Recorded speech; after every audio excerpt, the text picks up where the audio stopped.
আসসালামু আলাইকুম সবাইকে, আশা করি সবাই ভালো আছেন। বিপিএল এ আসলে কোন দলগুলোর স্ট্র্যাটেজি কেমন হবে সেটা নিয়ে কিন্তু আমরা জল্পনা কল্পনা করছিলাম, এবং 12 বছর পর ফিরে আসা নিলামে এই 6টা দল কতটুকু কি স্টাডি করে এসেছে, কি তাদের চিন্তা ভাবনা, কতটুকু শক্তিশালী দল তারা বানাতে চায়, সেই বিষয়টা নিয়ে কিন্তু আমাদের চিন্তা ভাবনার কমতি ছিল না। এবং গতকাল বিপিএল এর নিলাম অনুষ্ঠিত হয়েছে এবং সেই নিলামে আমি উপস্থিত ছিলাম সামনাসামনি। সাংবাদিকদের যেই কক্ষটাতে রাখা হয়েছিল, যেখান থেকে নিলামটা একেবারে সামনে থেকে তারা দেখার সুযোগ পেয়েছে, ইমিডিয়েট খবর যারা পাওয়ার চেষ্টা করেছে তাদের মধ্যে আমি বসেছিলাম, এবং সেখানে আমি খুব ভালো মতন কিছু জিনিস লক্ষ্য করলাম। প্রত্যেকটা দল কিভাবে তাদের দলটা গুছিয়ে নেওয়ার চেষ্টা করছে, কিভাবে পরিকল্পনা করছে এবারে বিপিএলটা নিয়ে, সেটার ব্যাপারে একটা পরিষ্কার ধারণা আমরা গতকাল পেয়ে গিয়েছি। যাই হোক, সেগুলো যাচ্ছে ইন্ডিভিজুয়াল প্লেয়ারদের ব্যাপারে। বেশ কিছু সারপ্রাইজিং পিকস আছে, বেশ কিছু খেলোয়াড় রয়েছে যারা তাদের ভিত্তি মূল্য থেকে অনেক বেশি দামে বিক্রি হয়েছেন। সেই বিষয়টা নিয়ে ভাবছিলাম আলোচনা করা যেতে পারে, এবং কোন কোন খেলোয়াড় তাদের ভিত্তি মূল্য থেকে কত বেশি দামে গিয়েছেন সেই বিষয়গুলো নিয়েই আজকের ভিডিওতে আলোচনা করতে চাই। একদম প্রথমেই যদি বলি, নাইম শেখ তিনি 1,10,00,000 টাকায় উঠেছিলেন, এবং নাইম শেখের নামটা কিন্তু নিলামে একদম শুরুতে উঠেছিল। একটা লটারি করা হয়েছিল, যেহেতু এ ক্যাটাগরিতে দুজনই রয়েছেন, লিটন এবং নাইম, কার নামটা আগে উঠবে সেটা নিয়ে একটা লটারি করতে হয়েছে, এবং সেখানে নাইম শেখের নাম আগে উঠেছিল। নাইম শেখকে নিয়ে 3-4টা দল বিড করা শুরু করে, এবং নাইম শেখ শেষ পর্যন্ত তার যে ভিত্তি মূল্য 50 লক্ষ টাকা, সেখান থেকে আরো 60 লাখ টাকা বাড়িয়ে নিতে পেরেছেন এই বিডিং এর মাধ্যমে। এবং শেষ পর্যন্ত চট্টগ্রাম রয়্যালস নাইম শেখকে 1,10,00,000 টাকায় নিয়েছে, যেটা তার ভিত্তি মূল্য থেকে 60 লক্ষ টাকা বেশি। একদম প্রথম বিডেই আমরা এবারের বিপিএল এর সর্বোচ্চ স্কোরার বা মোস্ট এক্সপেন্সিভ প্লেয়ারকে পেয়ে গিয়েছিলাম। তো সেটার পেছনে আমি কারণ খোঁজার চেষ্টা করছিলাম যে আসলে কেন চট্টগ্রাম এত টাকা খরচ করে তাকে বিড করেছে, এবং তার সাথে সিলেটও কিন্তু লেগেছিল। সিলেটও প্রায় 1 কোটির উপরে তার জন্য বিড করেছে। সিলেট যখন 1,05,00,000 ছিল, তখন চট্টগ্রাম 1,10,00,000 গিয়েছে, এবং তারপর আর সিলেট সেটাকে বাড়িয়ে নিতে পারেনি। অর্থাৎ চট্টগ্রাম শুরুতেই একটা বাজিমাত করেছে। 4.5 কোটি টাকার ওভারঅল প্যাকেজ থেকে তারা 1,10,00,000 টাকা একজন প্লেয়ারের পিছিয়ে খরচ করেছে, এবং সেটা হচ্ছে নাইম শেখ। নাইম শেখের ওভারঅল বিপিএল পারফরমেন্সের কথা যদি বলি, গত 2-3 মৌসুম ধরেই তো তিনি দুর্দান্ত ব্যাটিং করছেন, দুর্দান্ত রান পাচ্ছেন। সুতরাং বিপিএল এর মতো মঞ্চে নাইম শেখের চেয়ে বেটার অপশন খুঁজে পাওয়াটা আসলেই tough. Dhaka premier division cricket লিগেও তিনি হাইয়েস্ট রানগুলো তুলেছেন, গত বছরের এনসিএল টি20তেও তিনি হাইয়েস্ট রান ছিলেন। সো বোঝাই যায় যে তিনি এই ধরনের কন্ডিশনে বা ডোমেস্টিক ক্রিকেটে তার চাহিদাটা আসলে অনেক বেশি, এবং সেরা ব্যাটার যদি বলা হয় সেটাও কিন্তু ভুল বলা হবে না। এবং গত বছরের তার বিপিএল এর যে পারফরমেন্স ছিল খুলনা টাইগার্সের সাথে, আমার মনে হয় সেটার জন্য তিনি বড়সড় একটা বিড পেয়েছেন, এবং তাকে নিয়ে কারাকারিটা হয়েছে।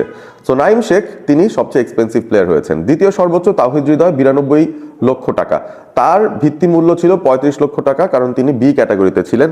তাওহিদ হৃদয়ে তাকে অনেকেই বলেন যে ন্যাশনাল টিমে তিনি থিতু হতে পারছেন কিনা, ন্যাশনাল টিমের কতটুকু যোগ্যতা তিনি রাখেন টি20 আঙিনাতে, তবে তার কিন্তু একটা চাহিদা রয়েছে। গত বছর ফরচুন বরিশালের হয়ে খেলেছিলেন তাওহিদ হৃদয়, এবং সেখানে টপ অফ দ্য অর্ডারে ব্যাট করেছেন, নাম্বার 3 ওপেনিং স্লটেও মাঝে মধ্যে তিনি ব্যাট করেছেন, রানও পেয়েছেন। তবে তার সবচেয়ে বড় গুণ যেটা, সেটা হচ্ছে তিনি প্রতি ম্যাচে রান পান। তিনি কিন্তু বেশ কনসিস্টেন্ট একজন ক্রিকেটার, এবং স্পেশালি যখন বাংলাদেশ টিম চেস করতে থাকে সেই সময়টায় যে কম্পোজারটা রাখা লাগে, সেই সময়টাই কিন্তু তাওহিদ হৃদয় সেই কম্পোজারটা দেখান, সেটা বাংলাদেশের জন্য হোক, সেটা তার টি20 ফ্র্যাঞ্চাইজের জন্য হোক না কেন। সুতরাং তাওহিদ হৃদয় 57 লক্ষ টাকা বাড়িয়ে নিতে পেরেছেন তার ভিত্তিমূল্য থেকে। ভিত্তিমূল্য ছিল 35 লক্ষ, তিনি পেয়েছেন 92 লক্ষ, অর্থাৎ 57 লাখ টাকা বেশি বেস প্রাইস থেকে তিনি ওঠাতে পেরেছেন। 3 নম্বরে লিটন কুমার দাস 75 লক্ষ টাকায় তাকে রংপুর রাইডার্স দলে ভিড়িয়েছে, এবং তাওহিদ হৃদয়ের পাশাপাশি তিনিও একটা হাই বিডে গিয়েছেন। তবে লিটন দাস তার ভিত্তিমূল্য ছিল 50 লক্ষ টাকা, এই ক্যাটাগরিতে 25 লাখ টাকা বেশি দিয়ে তাকে রংপুর রাইডার্স তাদের দলে ভিড়িয়েছে গতকাল। 4 নম্বরের পজিশনটা কিন্তু খুবই ইন্টারেস্টিং, এবং আমি এই কয়েকদিন ধরেই যেটা বলছিলাম যে বাংলাদেশ দলটায়, ইভেন ওয়ার্ল্ড ক্রিকেটে যদি আমরা বলি, যে পেস বোলিং অলরাউন্ডারের একটা আলাদা রকম চাহিদা রয়েছে, এবং সেই চাহিদাটার প্রমাণ আমরা এবারে বিপিএল এর নিলামেও পেয়ে গিয়েছি। 4 নম্বরে রয়েছেন সাইফুদ্দিন, মোহাম্মদ সাইফুদ্দিন, যিনি বাংলাদেশ ন্যাশনাল টিমে একজন বোলার, মাঝে মধ্যে ব্যাটিং করতে পারেন, এরকম একটা ক্যাটাগরিতে থাকেন। তবে আমরা অনেক আগে থেকেই জানি যে সাইফুদ্দিনের ব্যাটিং স্কিলস যতটুকু, সেই অনুযায়ী তাকে একজন প্রপার পেস বোলিং অলরাউন্ডার হিসেবে কিন্তু আমরা কাউন্ট করতেই পারি। এবং বাংলাদেশের এই মুহূর্তে যদি বলা হয় 1 নম্বর পেস বোলিং অলরাউন্ডার, আমার মনে হয় সাইফুদ্দিন সেই ক্যাটাগরিটাতে ফিট করবেন। সাইফুদ্দিনের জন্য বেশ কিছু বিড এসেছিল, এবং তিনি বি ক্যাটাগরিতে ছিলেন। 35 লক্ষ টাকা ছিল তার ভিত্তি মূল্য, তবে তিনি 68 লাখ টাকায় গিয়েছেন। 33 লাখ টাকা বেশি তার ভিত্তিমূল্য থেকে তিনি পেয়েছেন, তার জন্য বেশ কিছু বিড উঠেছিল এবং শেষ পর্যন্ত ঢাকা ক্যাপিটালস সাইফুদ্দিনকে তাদের দলে ভিড়িয়েছে। এবং আমার কাছে মনে হয় যে সেটা খুবই চমৎকার একটা পিক হয়েছে ঢাকা ক্যাপিটালসের পক্ষ থেকে, যে সাইফুদ্দিনের মতো একজন ক্রিকেটারকে তারা তাদের দলে ভেড়াতে সক্ষম হয়েছে।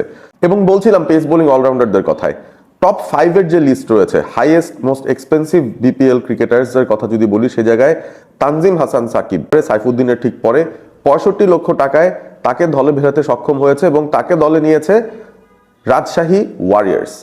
এবং তানজিম সাকিব তারও কিন্তু ভিত্তিমূল্য ছিল 35 লক্ষ টাকা, বি ক্যাটাগরিতে তিনি ছিলেন।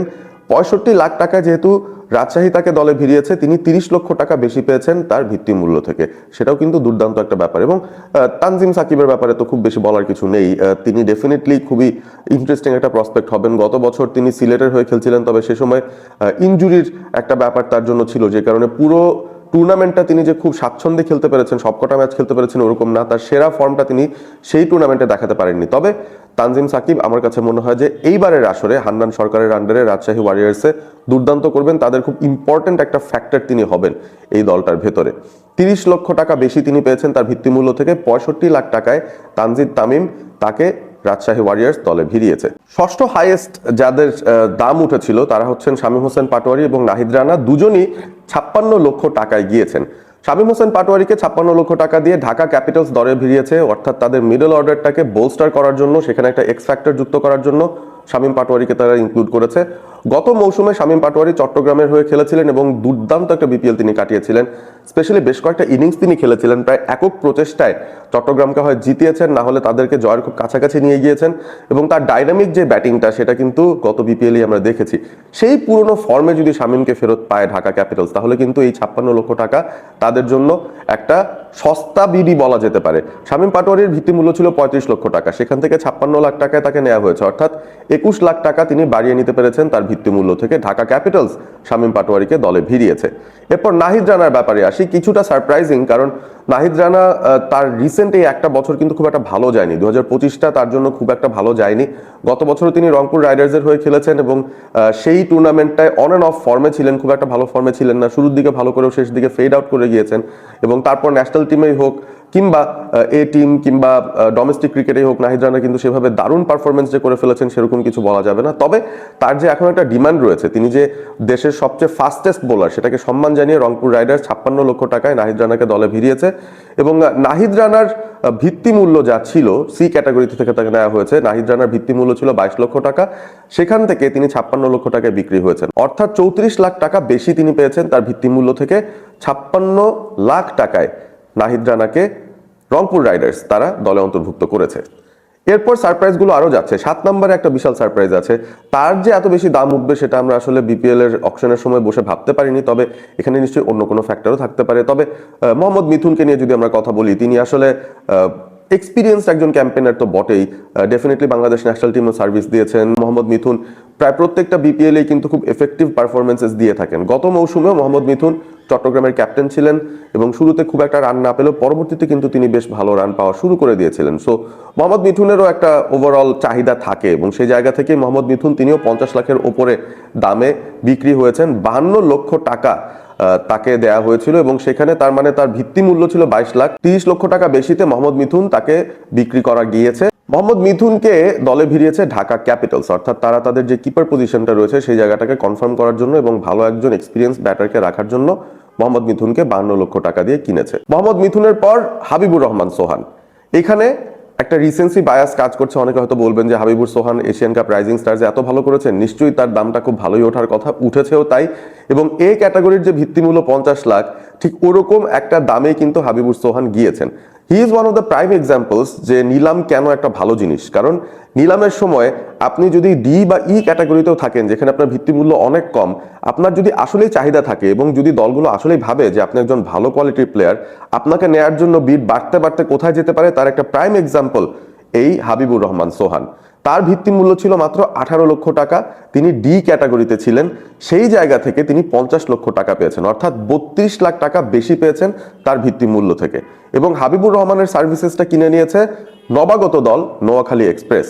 আমার কাছে মনে হয় যে নোয়াখালী তারা শুরুর দিকটায় যখন এ বি সি এইসব ক্যাটাগরিতে হচ্ছিল, তারা কিন্তু খুব বড় প্লেয়ারদেরকে টেনে আনতে পারছিল না তাদের দলে, বিডিং এ তারা কুলিয়ে উঠতে পারছিল না।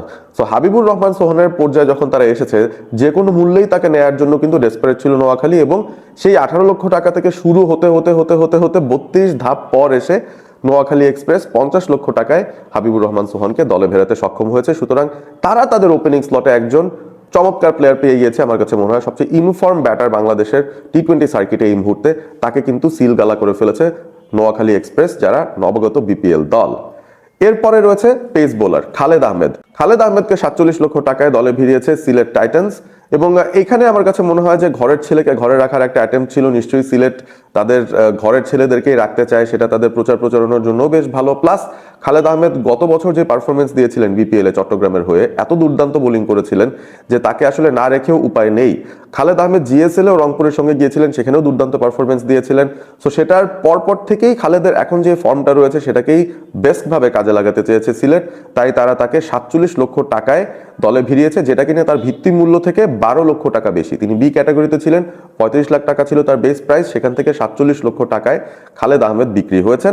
এবং তারপর 10th পজিশনে যদি যাই, সেখানে জয়েন্ট 3 জন রয়েছেন, 3 জন সমান সমান সংখ্যক অ্যামাউন্ট পেয়েছেন। একজন হচ্ছে শরীফুল ইসলাম, তাকে চট্টগ্রাম কিনেছে 44 লাখ টাকা দিয়ে, যেটা তার ভিত্তি মূল্য থেকে 9 লাখ টাকা বেশি।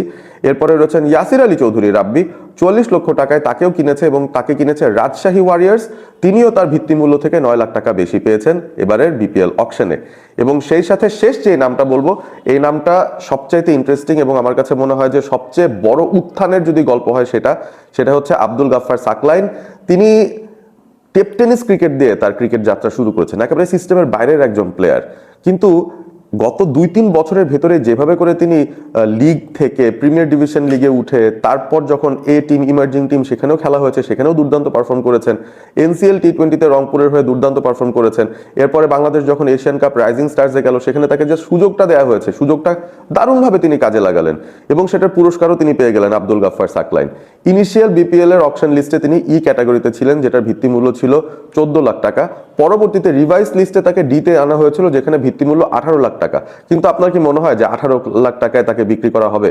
তার জন্য 3-4টা ফ্র্যাঞ্চাইজি তারা বিড করছিল, করতে করতে শেষ পর্যন্ত রাজশাহী ওয়ারিয়ার্স 44 লক্ষ টাকায় আব্দুল গাফফার সাকলাইনের সার্ভিসেসটা কনসিল করেছে বা রিসিভ করেছে। সাকলাইন 26 লাখ টাকা বেশি পেয়েছেন তার ভিত্তি মূল্য থেকে। ভিত্তি মূল্য ছিল 18 লাখ টাকা, পেয়েছেন তিনি 44 লাখ টাকা, অর্থাৎ 26 লক্ষ টাকা বেশিতে আব্দুল গাফফার সাকলাইনকে কিনেছে রাজশাহী ওয়ারিয়ার্স। তারা কিন্তু তাদের দলটা বেশ ভালো গুছিয়েছে আমি বলবো। আমি ওভারঅল ইন্ডিভিজুয়ালি প্লেয়ারদের কথা বললাম, যারা তাদের টপ বিডস গুলো পেয়েছেন বা টপ প্রাইসড 10টা প্লেয়ার বাংলাদেশের এবারে বিপিএল আসরের অকশনে, বাট ইন্ডিভিজুয়াল টিম নিয়েও ডেফিনেটলি কথা বলবো। আপনারা কমেন্ট করে জানিয়ে দিন যে এই 10টা পারফর্মার যাদেরকে পিক করা হয়েছে, যে দামটা তারা পেয়েছেন, সেটা কি ফেয়ার এনাফ ছিল কিনা, এবং কারা কারা আসলে এই জায়গায় থাকতে পারতেন কিন্তু আপনারা সারপ্রাইজ হয়েছেন যে তারা পাননি দল, বা এই লেভেলের টাকাটা তারা পাননি। এটাও আপনারা জানিয়ে দিতে পারেন কমেন্ট করে। ভিডিওটি ভালো লেগে থাকলে অবশ্যই বন্ধুদের সঙ্গে শেয়ার করবেন এবং সাবস্ক্রাইব করবেন অল স্পোর্ট এবিপি। ভালো থাকবেন সবাই।